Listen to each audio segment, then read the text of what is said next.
तो हेलो प्यारे बच्चों, नमस्कार। मैं अपने YouTube चैनल अमित क्लासेस में आप लोगों का हार्दिक स्वागत एवं अभिनंदन करता हूँ। आपको जितने भी हम लेक्चर करा रहे हैं मोस्ट इंपोर्टेंट वाले, उनकी जो पीडीएफ है बेटा हम अपने टेलीग्राम चैनल अमित क्लासेस के जो नाम से है बेटा हम उस पर पीडीएफ प्रोवाइड करा रहे हैं आपको। ठीक है बेटे, आप ये भी जानते हैं बेटा हम कंटिन्यू मोस्ट इंपोर्टेंट क्वेश्चन के लेक्चर्स लेके आ रहे हैं चैप्टर बाय चैप्टर। तो आज जो चैप्टर है हमारा चैप्टर चलेगा दूसरा, चैप्टर का नाम होगा विद्युत फ्लक्स एवं गॉस की प्रमेय। इससे संबंधित बेटे हम आज जो टॉपिक चलाने वाले हैं मोस्ट इंपोर्टेंट वाला वो होगा विद्युत फ्लक्स के बारे में। ठीक है, और साथ ही साथ गॉस की प्रमेय के बारे में भी थोड़ा बहुत बेसिक डिस्कशन हम कर रहे होंगे बेटे यहाँ पे। ठीक है, तो चलते हैं आगे बढ़ते हैं, मूव करते हैं। ठीक है बच्चों, तो देखेंगे पहला टॉपिक पढ़ेंगे विद्युत फ्लक्स। क्या पढ़ेंगे बेटे यहाँ पे? विद्युत फ्लक्स के बारे में। विद्युत फ्लक्स, विद्युत फ्लक्स होता क्या है ये विद्युत फ्लक्स? आप बोलेंगे किसी बंद पृष्ठ से, किसी बंद पृष्ठ से गुजरने वाले, किसी बंद पृष्ठ से गुजरने वाली विद्युत बल रेखाओं की संख्या को, विद्युत बल रेखाओं की संख्या को विद्युत फ्लक्स कहते हैं। अब लंबवत कैसे गुजरनी चाहिए? लंबवत गुजरनी चाहिए। तो बोलेंगे किसी बंद पृष्ठ से, किसी बंद पृष्ठ से अभिलंबवत या लंबवत गुजरने वाली विद्युत बल रेखाओं की संख्या को विद्युत फ्लक्स कहते हैं। किससे डिनोट करते हैं इस विद्युत फ्लक्स को? तो विद्युत फ्लक्स को फाई ई से प्रदर्शित करते हैं। सर राशि कैसी होती है? ये राशि है बेटे अदिश राशि है। ठीक है, इसका फार्मूला भी पढ़ेंगे, ड्राइव करेंगे, वो बाद में करेंगे। फार्मूला के बारे में अलग बात करेंगे और साथ ही साथ डेमा के बारे में अलग बात कर रहे होंगे। ठीक है, तो डेफिनेशन लिखेंगे पहले। ठीक है, तो लिखेंगे किसी किसी बंद पृष्ठ से, किसी बंद पृष्ठ, किसी बंद पृष्ठ से गुजरने वाली, गुजरने वाली लंबवत, लंबवत, लंबवत विद्युत बल रेखाओं की संख्या को विद्युत बल, बल वैद्युत बल रेखाओं, रेखाओं की की किसको बेटा? संख्या को, की संख्या, संख्या को विद्युत फ्लक्स कहते हैं। क्या बोलते हैं बेटा? विद्युत फ्लक्स, विद्युत फ्लक्स कहते हैं, विद्युत फ्लक्स कहते हैं, विद्युत फ्लक्स कहते हैं। ठीक है, चलो बेटे इसे प्रदर्शित किससे करते हैं तो बात कर लेते हैं। इसे, इसे फाई ई से, किससे बेटे? फाई ई से प्रदर्शित, प्रदर्शित करते हैं, प्रदर्शित करते हैं। और बेटे कैसी राशि है तो बोलेंगे यह अदिश राशि है। कैसी राशि है बेटा? एक अदिश राशि है। यह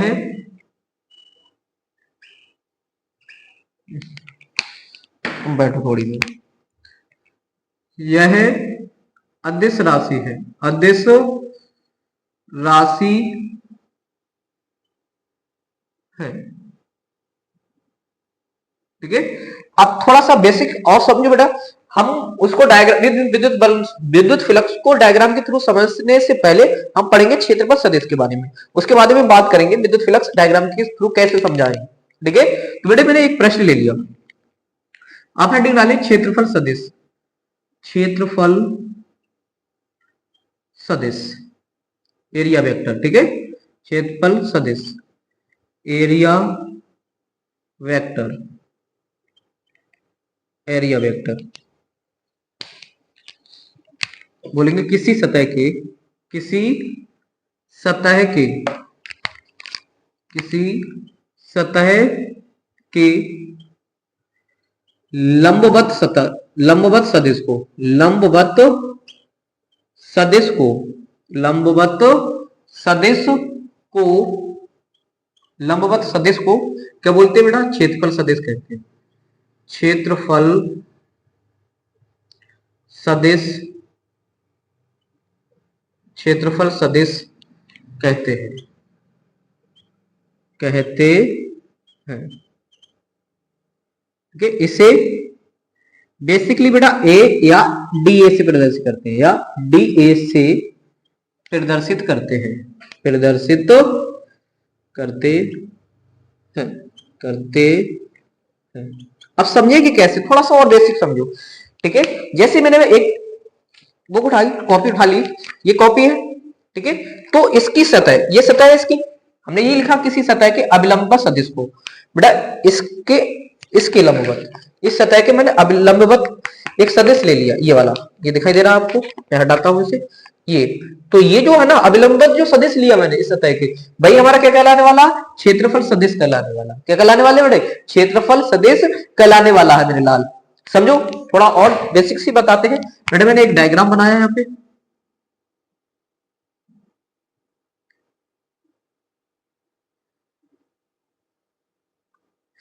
छोटा हो जाएगा बहुत ज्यादा भैया,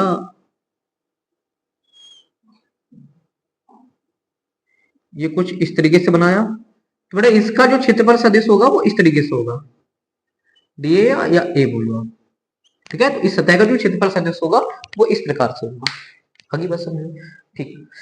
अब थोड़ा सा बात कर लेते हैं विद्युत फ्लक्स के बारे में। जैसे मैंने एक सतह ली,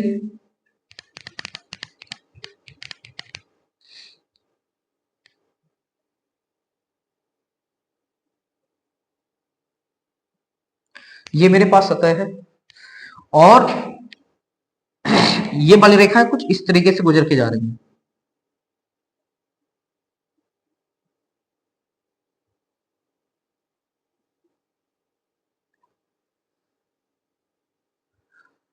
सॉरी, इस तरीके से। तो जो वैद्युत बल रेखा जो गुजर रही है ना बेटा, ये वाली, ये वैद्युत बल रेखा गुजर रही है ना, ये वैद्युत बल रेखाओं की संख्या ही क्या कहलाने वाली है, हमारा वैद्युत फ्लक्स कहलाने वाली है। क्या कहलाने वाली है ये क्या बेटे मेरे पास वैद्युत बल रेखा है, तो इनकी जो संख्या है, तो कितनी गुजर रही है, 1 2 3 4, 4, तो आप बोलेंगे विद्युत फ्लक्स कितना 4 है, वैद्युत फ्लक्स कितना 4 है। अब थोड़ा सा डायग्राम को और रिमूव करते हैं बेटे, कुछ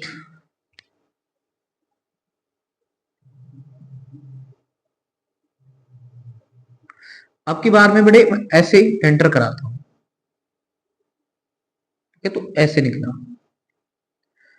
तो क्या भाई अभिलंबवत है, सतह के अभिलंबवत है, लंबवत है सदिश सतह के, नहीं, तो क्या बेटे ये वैद्युत फ्लक्स होगा, नहीं। समझो थोड़ा सा क्या हो सकता, पॉसिबल क्या हो सकता है, इस सतह का क्षेत्रफल सदिश कैसे होगा बेटा, इस तरीके से होगा, ठीक है।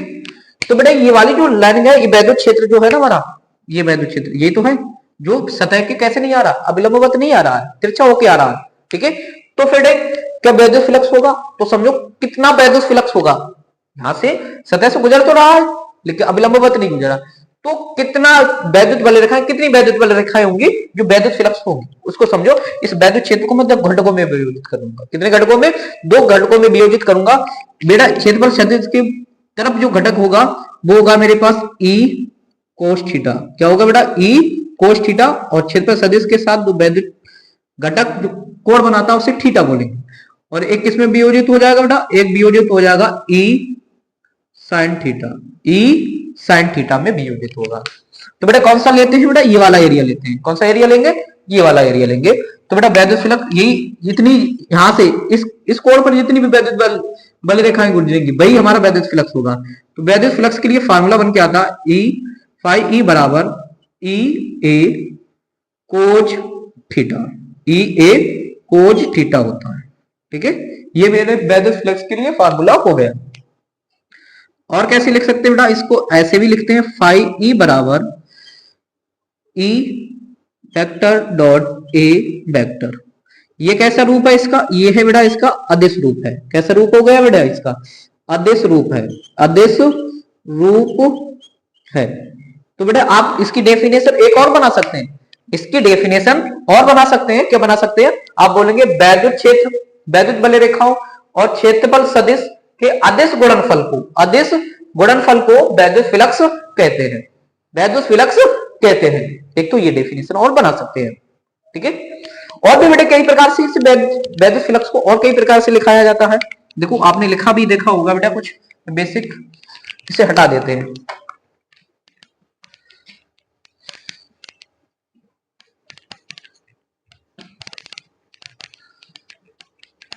ये हटाया मैंने यहां से, देखो इसे ऐसे भी लिखा देखा होगा आपने, फाइव ई बराबर बंद पृष्ठ से तो E vector dot A vector, ऐसे भी मिलेगा आपको बेटा। ये भी फार्मूला होता है फाइव ई बराबर समाकलन ई ए E D A cause theta. तो बेटा ये सभी वैद्युत के लिए फार्मूले बनते हैं, ठीक है। तो आपको घबराना नहीं है किसी प्रकार से, ये लिखो चाहे ये लिखो, ठीक है। चलते हैं आगे बेटा, इसके सूत्र के बारे में पढ़ लेते हैं थोड़ा सा। किसके बारे में पढ़ लेते हैं, थोड़ा सूत्र के बारे में पढ़ लेते हैं हम। इसी फार्मूले को लेकर चल लेते हैं, इस वाले को ले लो, फाइव ई बराबर ई डॉट ए। ई बराबर आप लिख सकते हैं एफ बटे के क्यू, फार्मूला पढ़ाया हमने आपको वैद्युत क्षेत्र की तीव्रता में, और ठीक है। तो बेटा फाइव की वैल्यू क्या है बेटे, फाइव बल हो गया, एफ क्या है मेरे पास, एफ है बल, बल का मात्रक होता है न्यूटन, क्या होता है बेटा, न्यूटन। आवेश का मात्रक होता है कूलम, क्षेत्रफल का मात्रक होता है मीटर स्क्वायर, क्या होता है बेटा, मीटर स्क्वायर। इसी को थोड़ा एक्सप्लेन करेंगे तो हो जाएगा न्यूटन, न्यूटन बेटा। इसको हम ऐसे लिख लेते हैं मीटर और बटे का कूलम, कूलम और मीटर। इस मीटर स्क्वायर को मैंने दो भागों में डिवाइड कर लिया, ठीक है।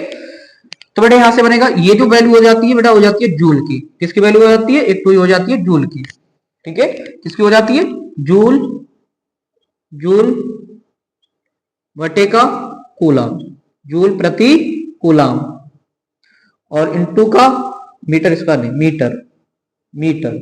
और बेटे ये जो वैल्यू होती है ना, ये फार्मूला होता है बेटे मेरे पास वोल्ट का। किसका होता है, वोल्ट का, और ये बना वोल्ट मीटर, ठीक है, वोल्ट मीटर। तो फाइव का जो मात्रक है बेटे, ये भी मात्रक लिख सकते हैं, ये भी ऑप्शन में आ सकता है, ये भी आ सकता है बेटे। मतलब जितने भी अभी एक्सप्लेन कर रखे हैं बेटे, ये सारे के सारे ऑप्शन में आपको मिल सकते हैं, ठीक है। वैद्युत फ्लक्स का मात्रक आपसे पूछा ही पूछा जाता, ऐसा कोई बोर्ड एग्जाम नहीं हुआ बेटा जिसमें ना पूछा गया हो वैद्युत फ्लक्स का मात्रक, ठीक है। तो ऐसी कोई गली नहीं इस क्वेश्चन की जहां चली नहीं, ठीक है। तो आप अच्छे से समझ के चलेंगे इस चीज को, मैंने इसलिए पूरा एक्सप्लेनेशन करके आपको समझाया है कैसे आता है, ठीक है। आगे मूव करते हैं बेटे, बीमा की बात कर लेते हैं, चलो बीमा की साथ ही साथ बीमा भी बात कर लेते हैं बेटे। तो बीमा यहां से निकालेंगे, फाइव की बीमा, फाइव ई की बीमा, फाइव ई की बीमा। न्यूटन की बीमा क्या होती है बेटा, होती है M L one, M M one L one T minus के टू। और बेटा इस मीटर की क्या होती है, मीटर की होती है एल का स्क्वायर बटे इसका कूलाम की होती है ए वन का, इसको ए वन और टी वन, ठीक है। तो इसको पावर को ऊपर लेके आएंगे तो किसकी बन जाएगी, माइनस की बन जाएगी सर। तो बनेगा बेटा यहां से M one L one T minus की टू और एल स्क्वायर, ये ऊपर जाएगा तो क्या हो जाएगा, ए वन माइनस का और टी माइनस का वन हो जाएगा, ठीक है। तो बनेगा एम वन एल टू यहाँ पे और ए थी, कितना हो जाएगा, तीन हो जाएगा, टी एक यहाँ पे तीन, यहाँ दो, यहाँ पे कितना हो जाएगा, टी माइनस के थ्री हो जाएगा और ए माइनस का वन हो जाएगा बेटा। तो ये होगी इसकी बीमा, हो जाएगी एल वन यहाँ पे और एल टू यहाँ पे स्क्वायर कितना हो जाएगा, तीन, टी माइनस के दो यहाँ पे, टी माइनस का एक यहाँ पे, कितनी हो जाएगी, तीन, ए माइनस का वन सिंगल है तो वैसे की वैसे लिख दिया। तो फाइव की जो बीमा आ गई, फाइव ई की बीमा, बीमा जो है बेटे वो ये है, ठीक है। तो ये हो गया मेरा विद्युत फ्लक्स, पूरा एक्सप्लेनेशन कर दिया, पोस्टमार्टम कर दिया इसका बेटा। इससे ज्यादा अब नहीं पूछ सकता एग्जामिनर आपके विद्युत फ्लक्स में, ठीक है। और मोस्ट इंपोर्टेंट क्वेश्चन है हर एक बोर्ड एग्जाम में, चाहे वो यूपी बोर्ड हो, चाहे राजस्थान बोर्ड हो, चाहे बिहार बोर्ड हो, किसी भी बोर्ड की मैं बात कर लू बेटा, हर बोर्ड में क्वेश्चन के बारे में पूछा जाता है, ठीक है। तो आगे मूव करते हैं, पढ़ेंगे गॉस की प्रमेय। किसके बारे में पढ़ेंगे बेटे, गॉस की प्रमेय के बारे में थोड़ा सा पढ़ लेते हैं।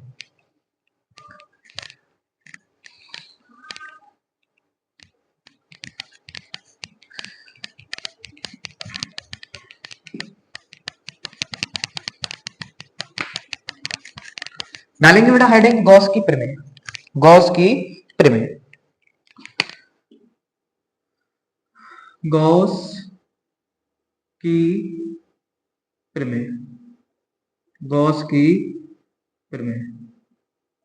पहले डेफिनेशन समझेंगे, फिर कुछ इसकी शर्तें हैं उसके बारे में हम पढ़ रहे होंगे। ठीक है, डालो हेडिंग फटाफट से अपनी कॉपी पे डाल लो बेटे। ठीक है, डाल लिया आप लोगों ने, है ठीक, वेरी गुड। चलते पढ़ते, ये क्या बोलती है, गॉस की प्रमेय बोलती है किसी बंद पृष्ठ से गुजरने वाला संपूर्ण वैद्युत फ्लक्स, किसी बंद पृष्ठ से गुजरने वाला संपूर्ण वैद्युत फ्लक्स उस बंद पृष्ठ के अंदर रखे आवेश के 1/ε0 गुने के बराबर होता है, ये गॉस की प्रमेय बोलती है। लिखेंगे डेफिनेशन, किसी बंद पृष्ठ से, किसी बंद पृष्ठ से गुजरने वाला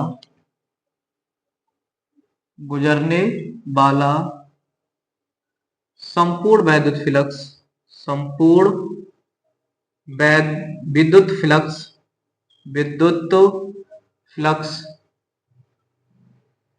विद्युत फ्लक्स, गुजरने वाला संपूर्ण विद्युत फ्लक्स उस पृष्ठ के अंदर, उस पृष्ठ के अंदर रखे आवेश के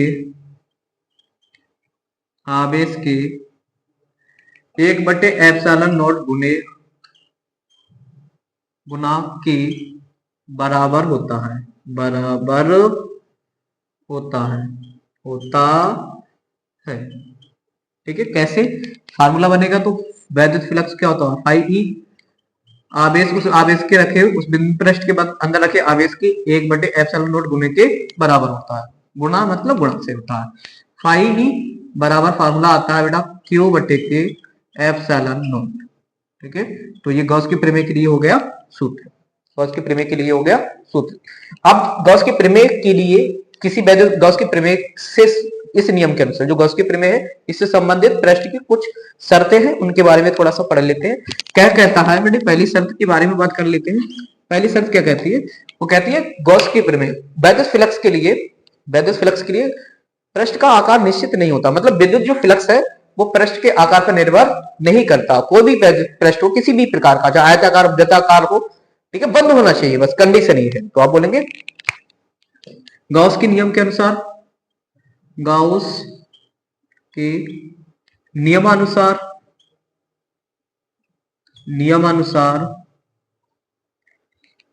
विद्युत फ्लक्स, विद्युत फ्लक्स,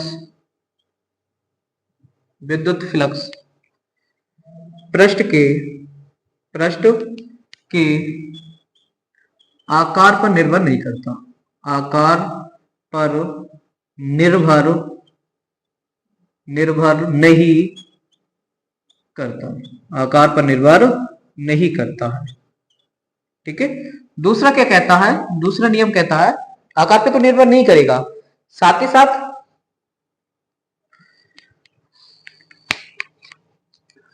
इस पृष्ठ में, आप बोलेंगे इस, ऐसे लिखो, पृष्ठ से बाहर, पृष्ठ से बाहर के आवेश,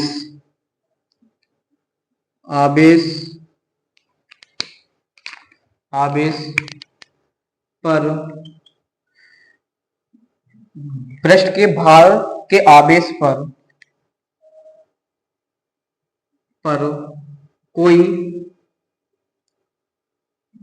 आवेश से पृष्ठ पर कोई प्रभाव नहीं पड़ता, पृष्ठ पर कोई प्रभाव नहीं पड़ता, कोई प्रभाव नहीं पड़ता है, नहीं पड़ता है।